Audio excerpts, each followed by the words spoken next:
Este domingo, 14 de noviembre, se desarrollarán en Argentina las elecciones legislativas de medio término, en las que se dirimirán la mayoría de la Cámara de Diputados y de Senadores, y por lo tanto se definirán las relaciones de fuerza para los 2 años que quedan de gobierno para el Frente de Todos.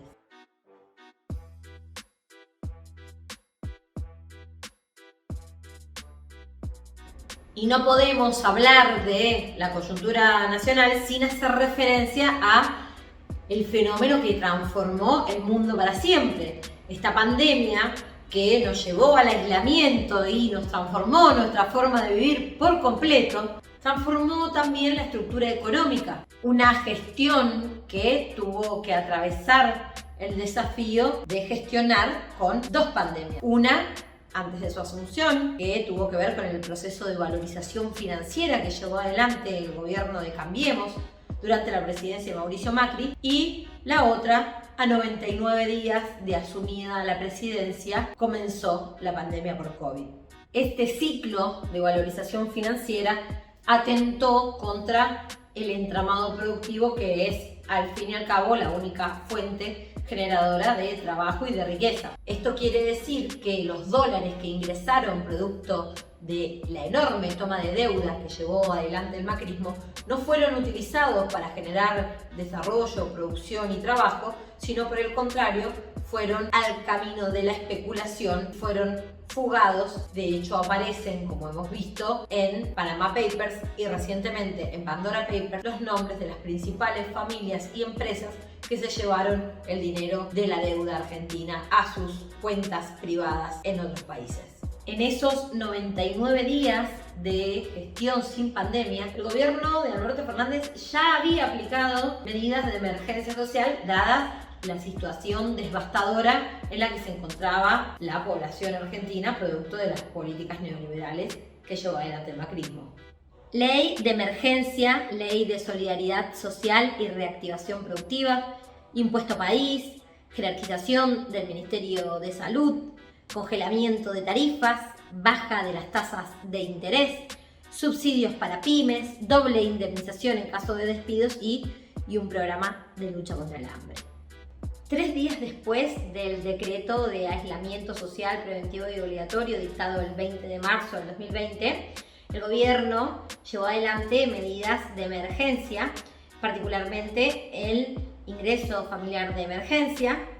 el que se llamó IFE, el ATP, que era el programa de asistencia de emergencia al trabajo y a la producción, y el REPRO, que era el programa para la recuperación productiva, entre otras medidas. En medio de los vencimientos de deuda del FMI, de una situación catastrófica que generó la pandemia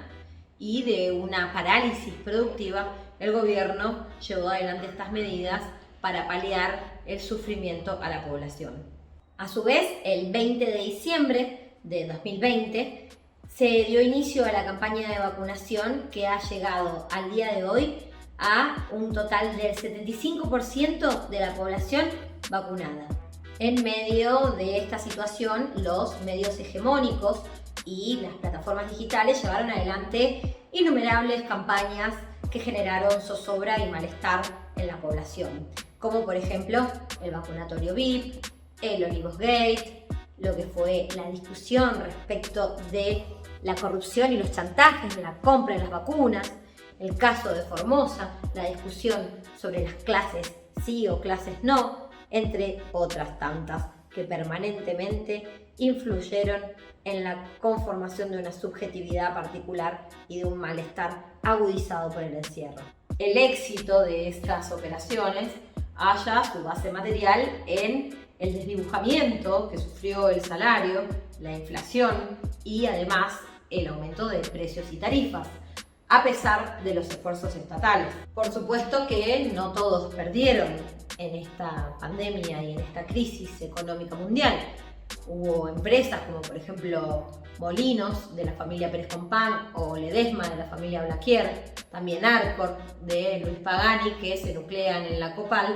que salieron muy beneficiados y ganaron grandes fortunas en la gestión de la pandemia.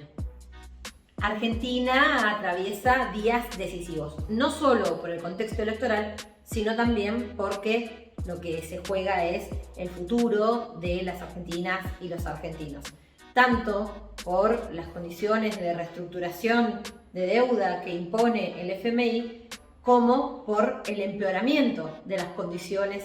del pueblo argentino. La vicepresidenta Cristina Fernández de Kirchner dijo que el pueblo argentino no puede seguir pagando la deuda a costa del hambre. En este mismo sentido, el 17 de octubre, Día de la Lealtad Peronista, distintas organizaciones afines al gobierno se manifestaron para celebrar este día y expresaron consignas como patria o FMI. En un mundo que cambió para siempre, Argentina se dirime entre dos modelos. Un modelo con producción, industria y trabajo, un modelo con especulación, miseria y endeudamiento. Esa es la discusión de fondo que se da en Argentina en relación a este proceso electoral.